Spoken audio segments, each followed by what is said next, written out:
Hello mga Marikoy, welcome sa aming mini vlog.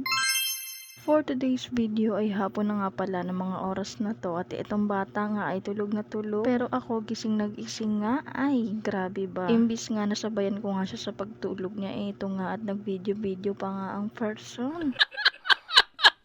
At maya nga pinidyohan ko nga yung sarili ko kung paano nga ako matulala. O diba, pati yung pagkatulala pinibidyohan na rin. Uy. At maya nga bigla ngang napayakap tong bata. Kaya ayan, hindi nga ako naglilikot, baka kasi magising. Pero dapat pala hindi ko nga muna siya pinatulog dahil hapon na nga rin ng mga oras na to at alanganin na. Pero antok na antok nga siya, kaya ayan, pinatulog ko na nga at kawawa naman at tutupakin nga pag hindi ko nga siya pinatulog. Kaya for the topic nga muna ang mother na to. Grabe, ang haba ng tulog niya. Ayan nga at magagabi na, o diba, for the madilim na nga. Mukhang mapupuyat na naman nga ang mother na to. Uy, charot. Ayan nga at napakahimbing pa nga ng kanyang tulog. Fast forward, kinabukasan na nga pala to at nandito nga ulit kami sa biyenan ko. Mga bandang tanghali na nga pala to. At kakagising nga lang ni Baby Elise ng mga oras na to. At sakto pagkagising nga niya, eto may merienda na nga. O diba, nakatipid pa ang person. Char. What?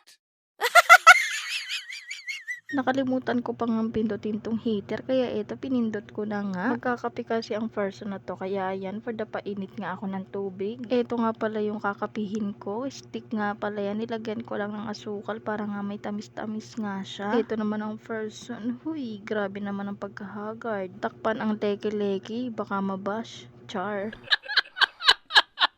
At maya nga eto at kumulo na nga yung tubig mainit. Kaya nilagyan ko na agad yung aking kape. At yung natirang tubig mainit nga ilalagay ko naman dito sa thermos.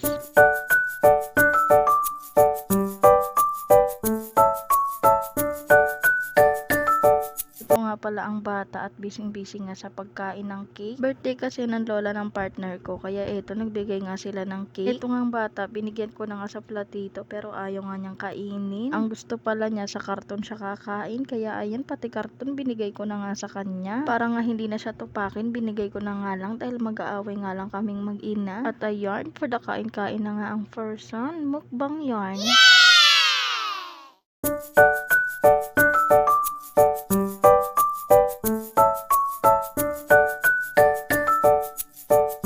Share ko nga lang pala mga Marikoy, naubos nga pala niya yung cake na yan. O diba, napakatakaw. May padila-dila pa nga dito sa video. O diba, napaka-cute. Syempre, alam nyo na kung kanino nagmana. At ng mga oras na to ay meron nga akong bibilhin sa grocery. Meron kasing inutos sa akin yung lola ng partner ko. Yun nga yung my birthday. Kanina pa nga niya to inutos, pero day natulog muna ako bago nga ako bumili.